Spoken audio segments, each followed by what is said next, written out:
The boat ride was little over an hour and we'll still have to walk a bit. We have a long journey ahead, so where are we headed? We've traveled long and far, but it's all worth it to see the traditional and fascinating natural ecology. Backed by mountains and facing the sea, this place is protected. This place should be an excellent feng shui spot.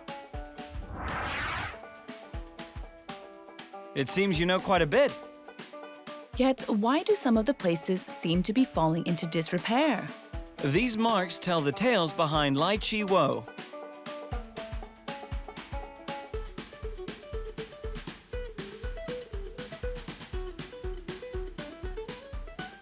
Lai Chi Wo is located in the northeast of the New Territories, and hiking is the only way to reach it by land.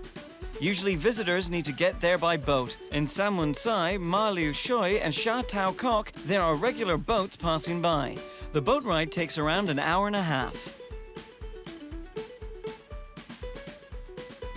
In the 60s and 70s, Lai Chi Wo village was nearly completely abandoned due to the decline of Hong Kong's agricultural industry. In order to live a better life, the villagers left and migrated abroad. Therefore, many village houses were deserted, farmlands were abandoned and became desolate.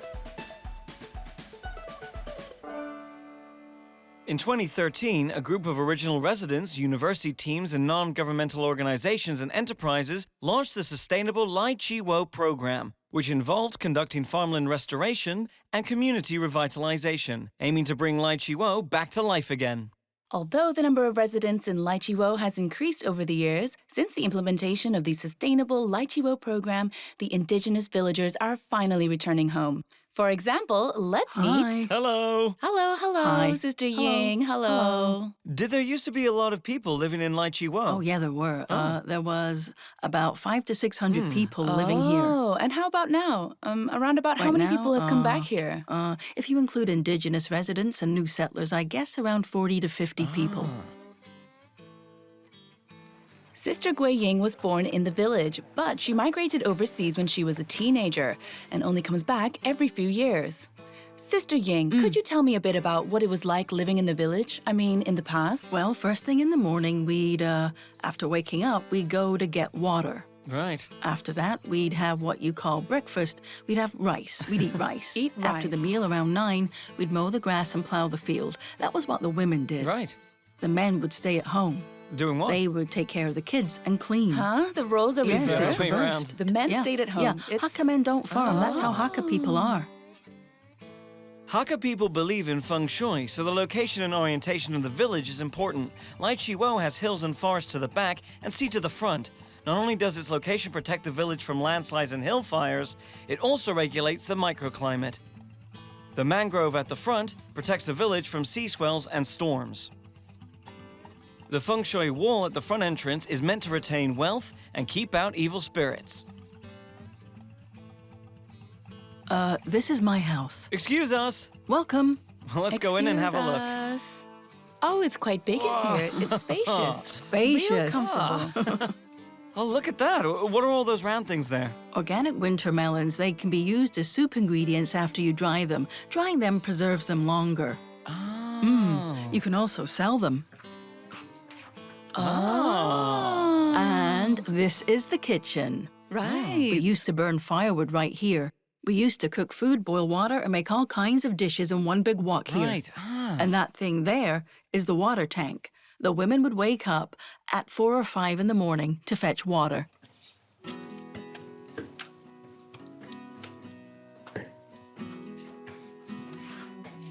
How many rooms are there? 4 rooms. 4 rooms. Wow. It looks like the furnishing and layout hasn't changed a bit. Yes, Is that It's right? been the same for over 40 years. Oh.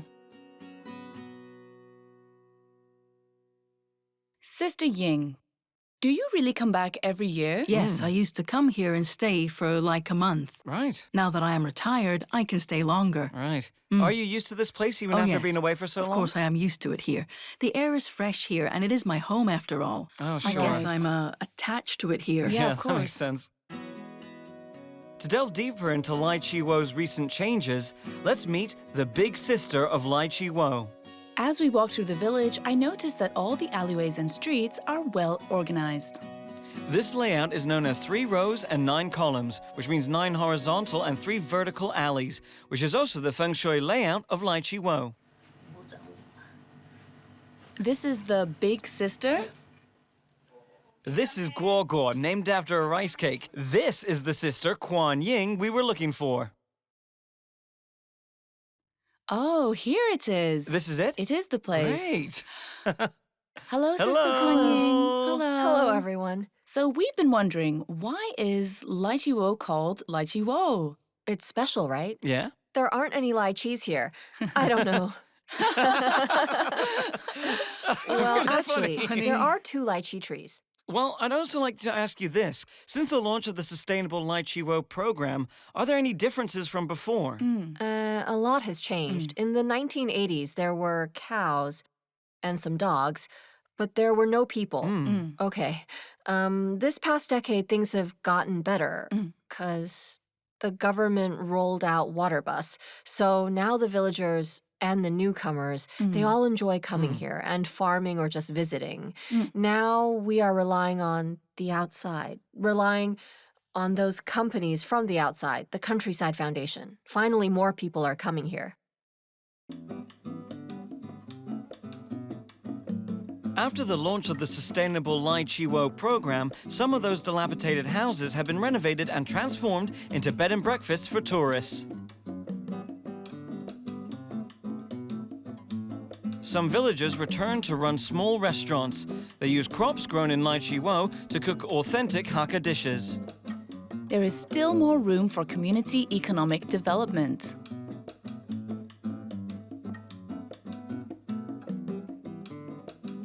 I heard that the farmers will still come here from time to time. I think we'll have 2 of them with us today. Should we split up and visit them on our own? Cool. All right. Gang is a full-time farmer participating in the Agricultural Land Rehabilitation Scheme. She uses eco-friendly methods to cultivate plants with self-care effects. Hello, Gang! Hey, hi, you made it. Yeah. Wow, is this field all yours? Yes, I take care of the whole field myself. These plants are gorgeous. I think what I'd like to ask you first is, how did you start this rehabilitation scheme? Well, because when I started, I really just wanted to try something different, and then a friend of mine recommended this place and introduced the farm rehabilitation scheme to me, which was a chance for me to experience self-sufficiency, and I was like, okay, I'll just come on out and give it a try. Welcome to my field. Here we have a great variety of herbs. All right, let me just pick some of it for you. What? You can just pick it like that? Smell it. Can you guess what it is? Oh, this is a mint leaf. Right, this is a mint plant. I also have many different kinds of herbs. For example, What is this? in Hong Kong, this stuff is quite common. Give it a smell. Can you guess this one? This one I don't know. This is mugwort. Mugwort. Mugwort is very useful. I'm surprised you didn't know this one. Which one would you use to make skincare products? This one or this one here? The skincare product that we're gonna make, actually, let me just show you. Ta-da! This guy here is my tea tree. Oh, so this is where tea tree oil comes from. That's right. After making it into hydrosol or essential oil, you can apply it on your face. Once you put it on, it can control the skin oil production, and that it can kind of improve your skin. So when I trim it, should I trim the innermost part? Trim it up to there. Okay. Great. The community farmers in Lychee Wo organize different types of workshops. If you're interested in farming, feel free to sign up. This is where we work. This machine is interesting. Yes, it's useful too. This machine can create a mixture of hydrosols or essential oils. Careful, it's hot. Okay. The leaf faces Right. down. All right, let's get the tea tree leaves and put them in. Then extract a mixture of essential oils and hydrosols. After precipitation, the hydrosol and the essential oil will then be separated. What are the uses of essential oils and hydrosols? Essential oil has a wider range of application. It can be used in skincare products and aromatherapy oils as well. Hydrosol is mostly in liquid form, which makes it suitable for making facial cream. The The cream we are making today can also be made with hydrosols. So can you tell me how much essential oil are we gonna need? Oh, the recipe's top secret. When we work on it later, it'll be My your secret, right? That's pretty I'll give you cool. the secret recipe. Just follow the steps and you're good. Glycerin. Making skin cream is just like cooking. You'll be fine as long as you follow the steps. All right. Add the hydrosol. It's pretty rare that we get the opportunity to make something that we actually use on ourselves, especially skincare products. Just now I realized the steps to follow are actually quite simple. It's really not as difficult as you might think. Like, we can improvise a little on this step. Then we can pick the tea tree leaves, extract the essential oils and essences, then turn them into moisturizing lotion. I had such a good time doing that, and also making it gave me a sense of accomplishment when I saw the end product. Finally, add the tea tree essential oil. There. 'Kay. And then mix it well. Mix it well. Planting seeds with your own hands and watching them go from germination to seedlings to full bloom and then put to use, I really think that this connection is irreplaceable. Planting a seed by hand that then grows into a tree, and you witness its journey, and it finally gives you something back. I just really think that that's delightful. Mission accomplished.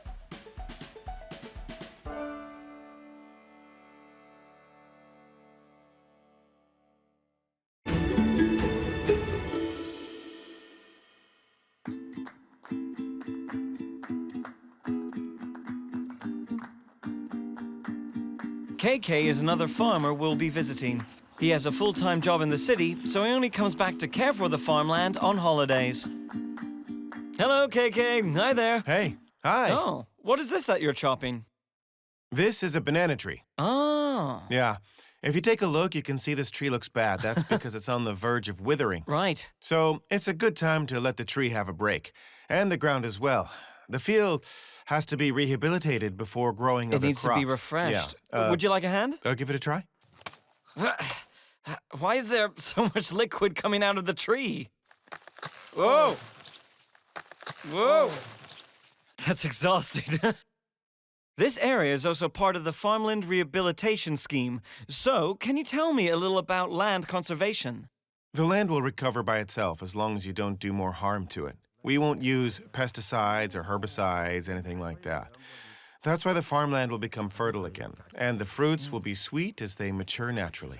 Why did you choose Laichiwo as the spot for your farm in the first place? Getting to know Laichiwo's character, meeting the people here and getting to know the plants, also understanding the fields here, I guess that piqued my interest. Being out here feels real good, especially working in an oxygen-rich environment like this place. You know, actually, when I started farming, my mood improved, and my health has improved a lot. Right. I heard that you like to cook, right? Yeah, Well, if you see anything you like, feel free to pick what you want. thanks. Would you mind showing me around? We'll have a look. These little guys are pandan leaves. These and these are all the same? And these are all Oh. pandan plants, yes. Well, these guys are perfect for making drinks.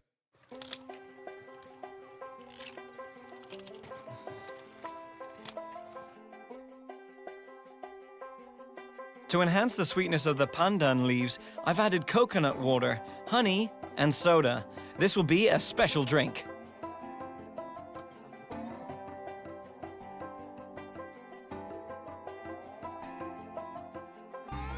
If you want to create a cool-looking layered effect, you have to try and pour the soda and coconut water very slowly into the cup.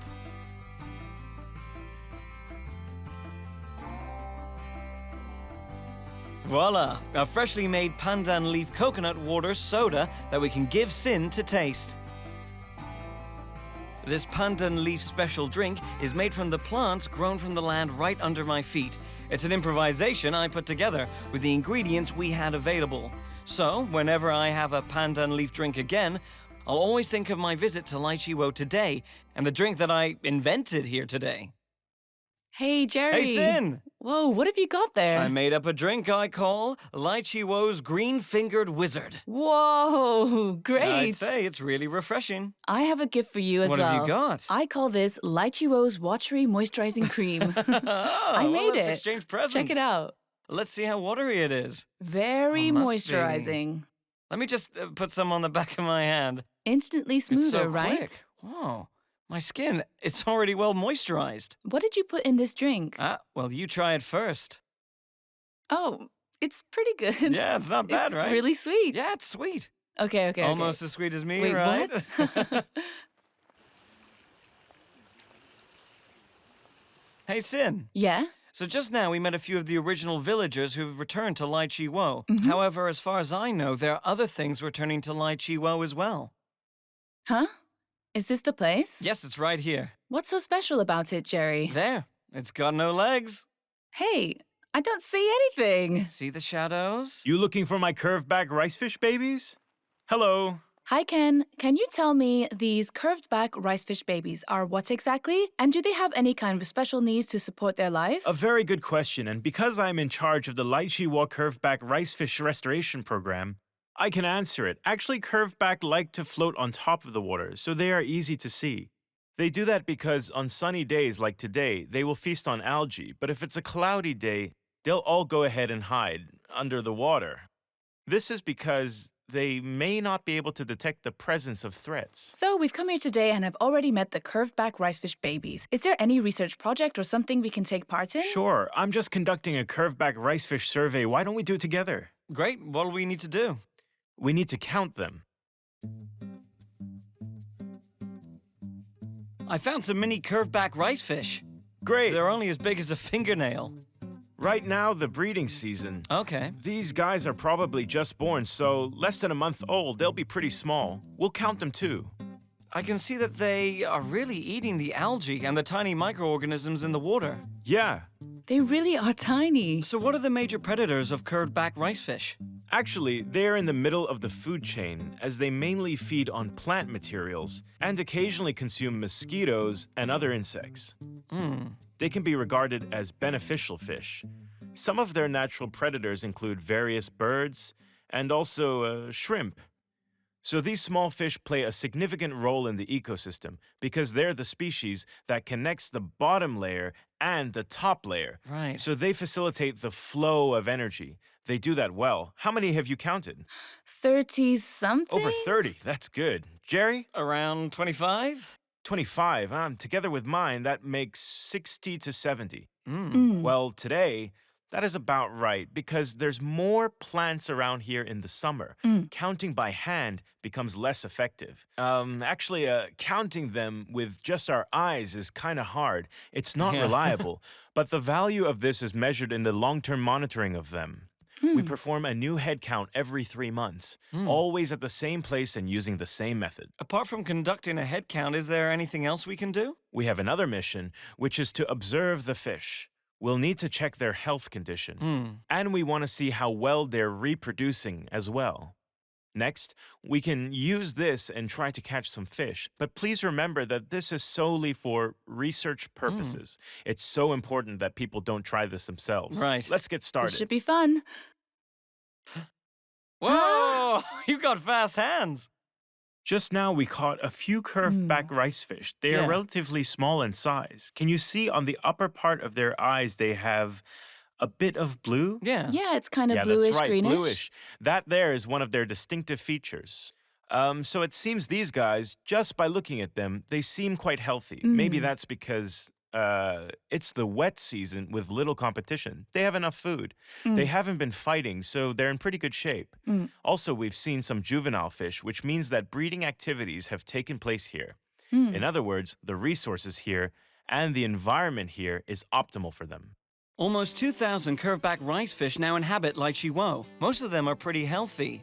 In terms of balancing the local ecosystem, they play a pivotal role.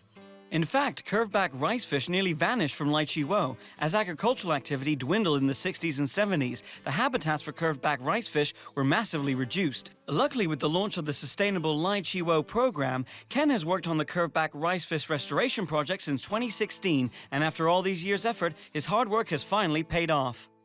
It feels like I'm actually doing something that can help the local species, safeguarding them so they can survive in the wild.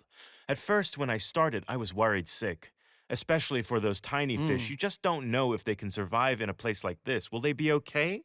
Can they even defend themselves from predators or other dangers? When I saw these little fish were able to survive, I was very happy about that. I couldn't help but think about when I was in the laboratory. Every time they laid an egg, I'd collect them one by one.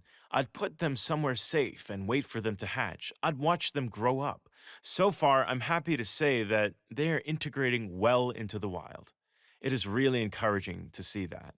I hope there will be similar restoration projects for other species because many of them are under threat.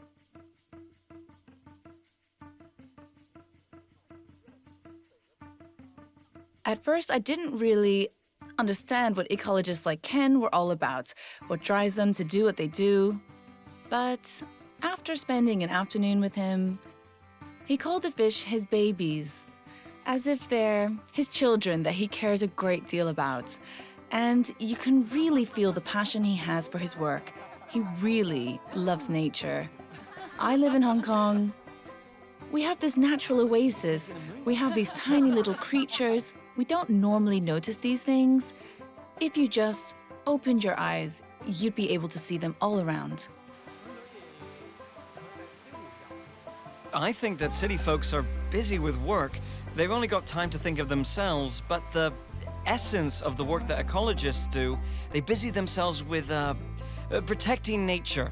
For example, for those endangered species, they really will devote their entire life to their research to find a solution that not only helps a certain species be preserved, but that it'll continue to exist for generations. With more curved-back ricefish comes more people. Laichiwo is certainly growing. I want to get to know this place even more. Is there anything else for us to see in Laichiwo?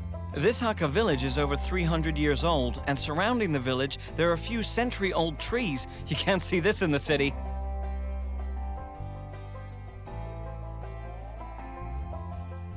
Just half an hour away from Laichiwo is Muiti Lam.